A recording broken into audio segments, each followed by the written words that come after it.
to Viral News Malaysia Live, Viral News Malaysia Plus. Kita mulakan inilah, kita mulakan dengan media online ya. Jadi ini tentang satu artikel yang saya rasa cukup menarik, iaitu penjual awam digalakkan pakai batik setiap hari. Kan selalunya hari Khamis untuk penjual awam guna batik, tapi ini setiap hari. Apa ke isu di sebalik ini guys? Baik, Kuala Lumpur. Ini berbeda online ya.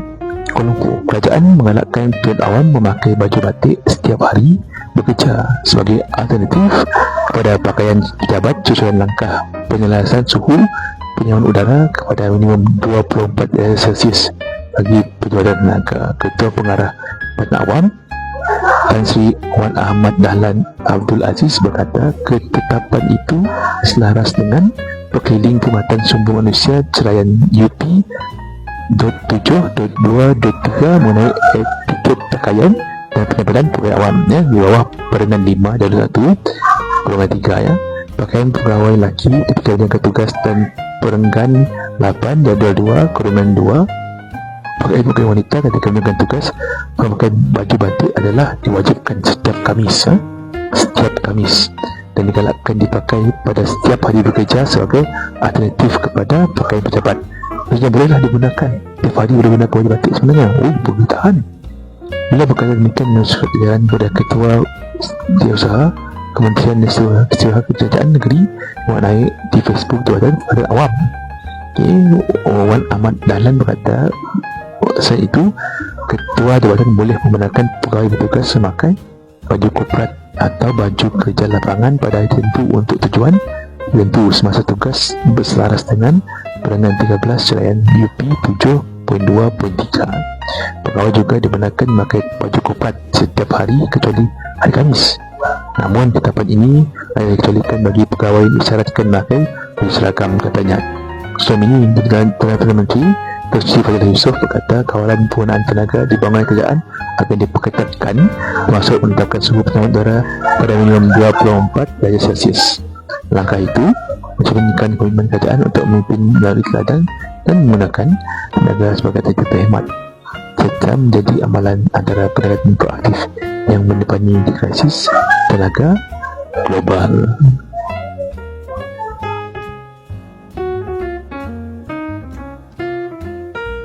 Guys, welcome back. Jadi kita lalu saya dengan seismik. Seismik ni KLIA tersenarai antara 5 lapangan terbang terbaik dunia dari segi kedai dan restoran ya. Ini pada SIS ya. Lapangan terbang antarabangsa Kuala Lumpur KLIA terus mengharumkan nama negara apabila diselaraikan sebagai antara 5 lapangan terbang terbaik dunia yang menawarkan jumlah makanan, kedai dan restoran terbanyak pada pengunjung. Makanan. Istilah pusat berbelah dalam kapal terbang dilihat semakin relevan dalam mengembangkan beberapa lapangan terbang tersibuk di dunia. KLIA tidak terkecuali bila menawarkan berbagai pilihan kedai dan restoran yang memenuhi keperluan penumpang.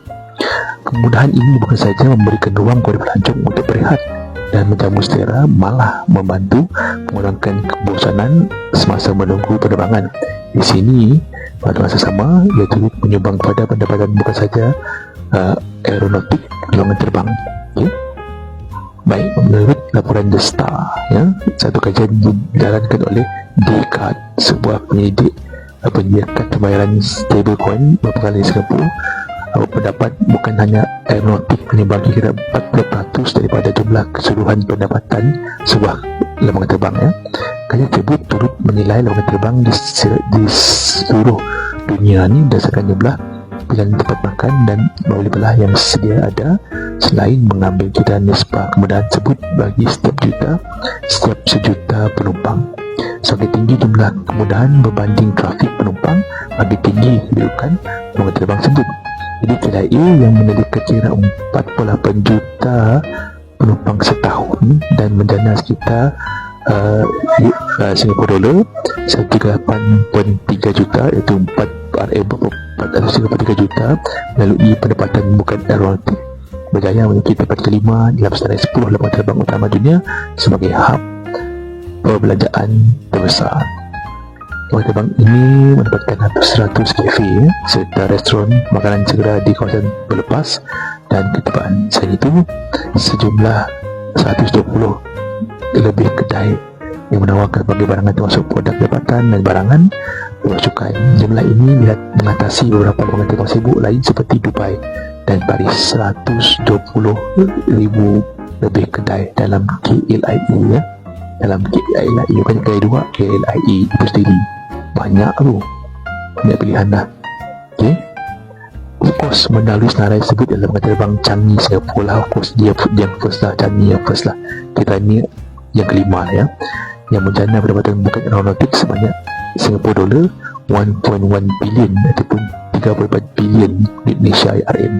Terbang ini memiliki 500 kedai, 270 restoran serta melayani sekitar 59 juta penumpang setahun guys. Singapura Changi Airport.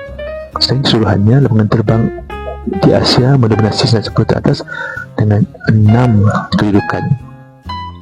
Selain Malaysia dan Singapura dengan lainnya saya ialah Korea Selatan, Jepun, Filipina dan juga Thailand. Jadi contohlah berikut adalah senarai lapangan terbang dengan jumlah purata lokasi perbelanjaan bagi setiap satu jumlah penumpang. Contohnya Changi Airport Singapura 6.62 juta penumpang. Lapangan terbang Rasa Incheon Korea Selatan 2.79 juta. Lapangan terbang Haneda Jepun 2.47. Lapangan terbang Rasa Sao Paulo Curaçao Brazil 2.35 juta penumpang. Okey, dalam setiap penumpang lah. KLIA 2.29 juta nombor 5. Lapangan terbang Rasa Hanoi Aquino Filipina 1.88 juta. Lapangan terbang Surabumi Thailand 1.4. Lapangan terbang Rasa Hamad Kapal 1.1. Lapangan terbang Rasa Toronto Person Canada 1.1 tempat ke-10 ya. Jadi pencapaian ini sekaligus membuktikan bukan sahaja KLIA fungsi sebagai hub penerbangan utama negara, malah turut berkembang sebagai destinasi gaya hidup yang menawarkan pengalaman berbelah dan kualiti berbangsa kepada para pengunjung. Terbaiklah KLIA, terbaik KLIA guys.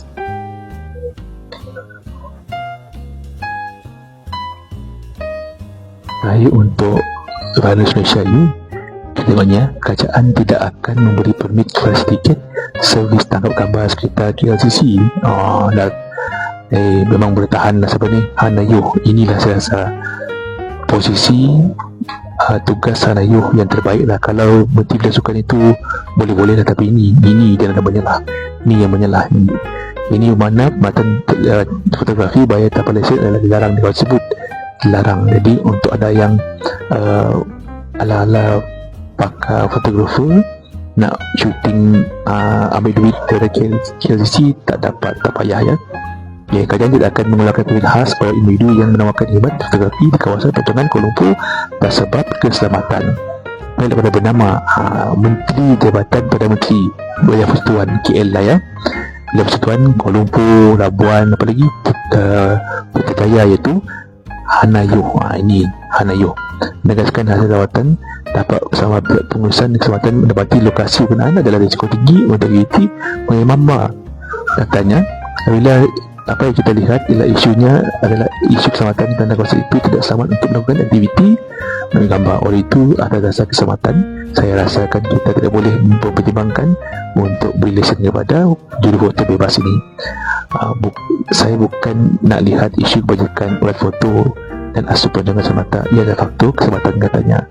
Hana maklumkan berdasarkan dua tinjauan dilakukan oleh Datuk Bandar Kuala Lumpur, Datuk Fadlun Mak Wujud, pihak Ketua Bandar Kuala Lumpur BKL dan pasukan keselamatan KLCC mendapati sudah ada pengurangan aktiviti ulat foto di lokasi penggunaan. Itu masalah dia, keselamatannya. Jadi di sini kita dapat, sini kita ada kamera tutup CCTV tambahan dipasang di batu tubuh. BKL sudah masang kamera tutup CCTV tambahan di seluruh perjalanan penggunaan. Dalam laporan dapat kita lihat ada kurang aktiviti ulat foto di situ. Perlu juga sedang menjaga operasi waspada usia bersama di BKL, katanya.